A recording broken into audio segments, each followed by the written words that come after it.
The incredible waste of resources around the world is no secret, especially when it comes to food. Supermarkets, restaurants, they routinely throw away just hundreds of thousands of pounds of perfectly good food, while the less fortunate often struggle to find enough food for themselves and their families. This isn't just a commercial problem. Anybody who has ever owned a fridge can tell you that it's often simply a place for fresh produce to go to die before it is inevitably thrown in the trash. Oh my god, preach. Oh, there was this whole delicious, no.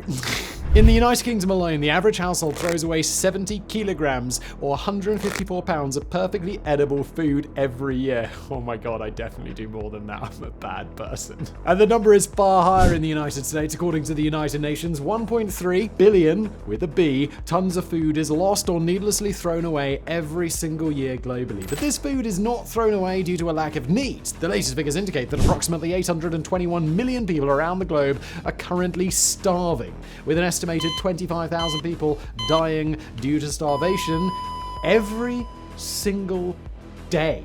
Over the years, the world of science fiction has come up with many solutions to this problem. Some of these solutions, such as eating processed dead people, the concept behind both the books and the movie Silent Green, are unlikely to come to fruition, unfortunately. But the idea of nutrient injections or food pills put forward in more movies than we have time to list may actually have some potential in the real world. So would it be possible to create a world in which nobody was ever starving? Could we, as a species, through better land management, product distribution, and just throwing away way less food, actually genuinely bring about the end of world hunger? Or the alternate option is the planet now becomes so overpopulated that the human race is just unsustainable and we're all screwed? Well, let's find out, shall we?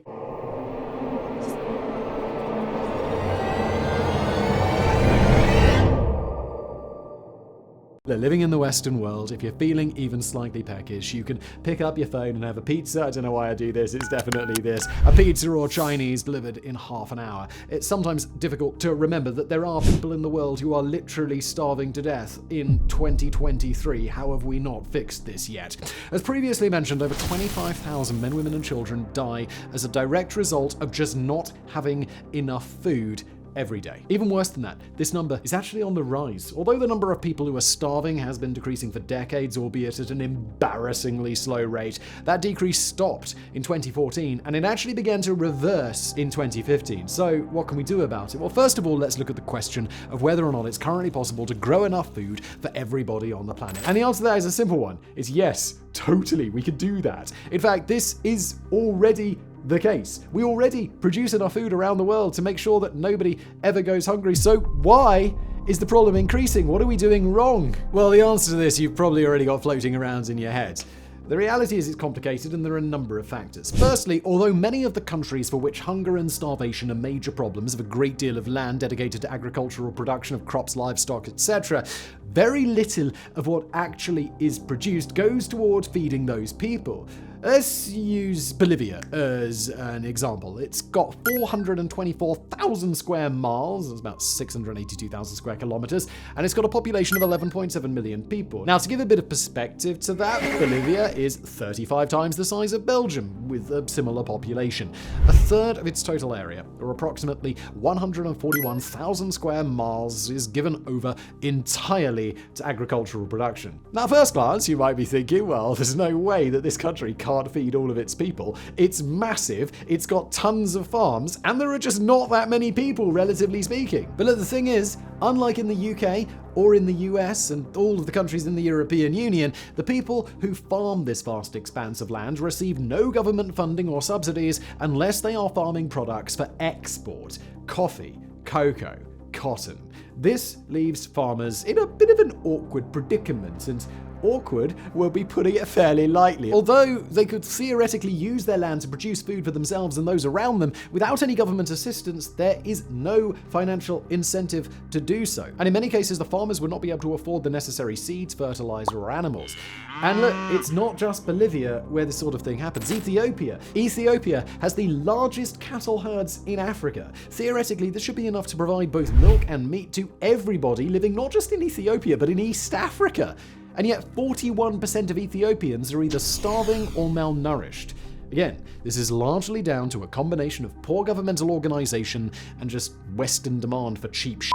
What doesn't work? Well, according to an article on globalissues.org, on the face of it, it might appear that food aid is an incredibly simple solution to the problem of world hunger. Logical reasoning might go something like this. Look, country A is short of food, country B has an excess of food. If country B sends some of the excess to country A, then problem solved. But obviously, it doesn't work like that. Although food aid has its place, for example, during natural disasters, the whole situation falls apart if it becomes a long-term arrangement. To quote the previously mentioned article, certain types of food aid, when not for emergency relief, can actually be destructive. Dumping food on poorer nations, like free, subsidized, or cheap food below market prices, undercuts farmers who cannot compete and are driven out of jobs and into poverty, further slanting the market share of the larger producers, such as those from the US and Europe. End quote. Now, furthermore, food aid is not usually free. It's often given as a low-interest loan to the countries who require it. When the United States sent wheat to Indonesia during the 1999 food crisis, it was a loan that was to be paid back over a 25-year period. The specifics of the deal were not widely publicized at the time. Although food aid is often billed as a cure-all solution, it is the metaphorical equivalent of using a plaster on a bullet wound. You may stop the bleeding for a really short while, but things are going to get a whole lot worse. So what might work?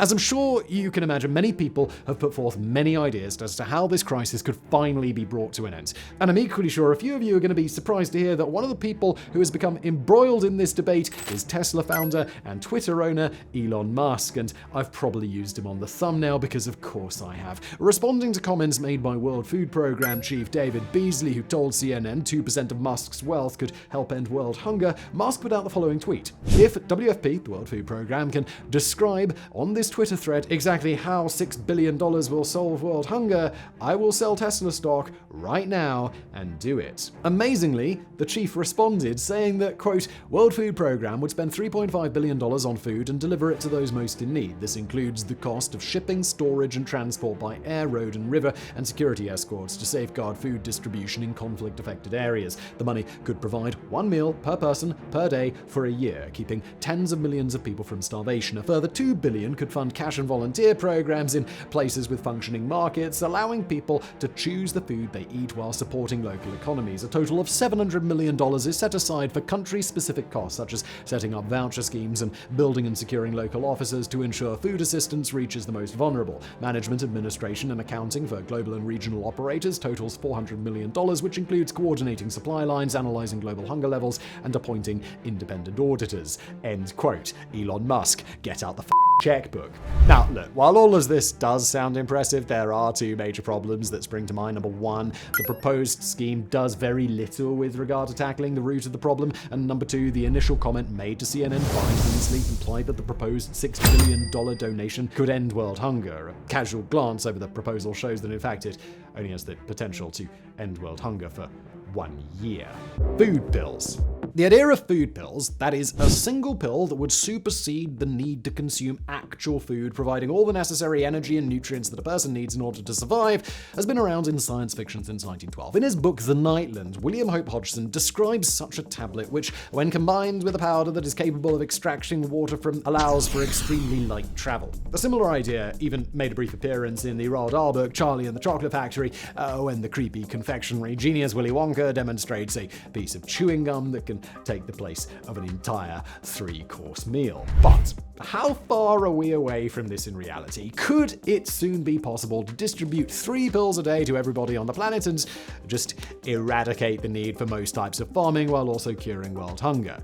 Well, the answer is no. Whilst it is already entirely possible to obtain almost all nutrients and vitamins via tablets, calories have to come from somewhere. Animal fat, the most calorie-dense food, comes in at about 9 calories per gram. So in order to obtain the necessary calories for a day, the average person would need to consume approximately 444 average-sized pills every day. Although this is probably just about possible, although desperately unpleasant, it is a far cry from a whole meal in a single tablet. Furthermore, in order to make this number of tablets for everybody who needed them, even more land would need to be given over to meat production. So what would actually work? As with any problem of this magnitude, there is no one solution. Many things will have to change across the world in order to solve this problem, and unfortunately, a lot of those things are just really darn expensive. According to research commissioned by Series 2030, a coalition funded by the German government and the Bill and Melinda Gates Foundation, ending world hunger by 2030 is actually possible. However, the proposed cost of this monumental undertaking is, wait for it, $330 billion, which even Bill and Melinda Gates and Elon Musk can't afford. But how would this be done? Clearly, just throwing money at food aid is not the answer. In order to exact lasting change, this money will need to be used to solve the roots of the problem. This will involve things like investing in smallholder farms and providing subsidies so that it becomes financially viable to grow crops for local consumption rather than dedicating land purely for cocoa, coffee, soybeans, and sustainable oil for export. The availability of quality seeds and fertilizers is also a huge factor. If the necessary money is raised and spent appropriately,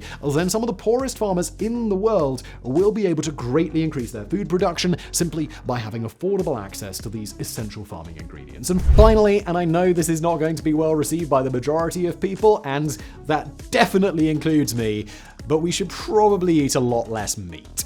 Meat production at its current rate contributes hugely to greenhouse gas emissions and global warming, which in turn leads to more extreme weather conditions such as droughts and flooding, either one of which can lead to entire harvests being destroyed. But we have to balance that with the really important fact that meat is delicious.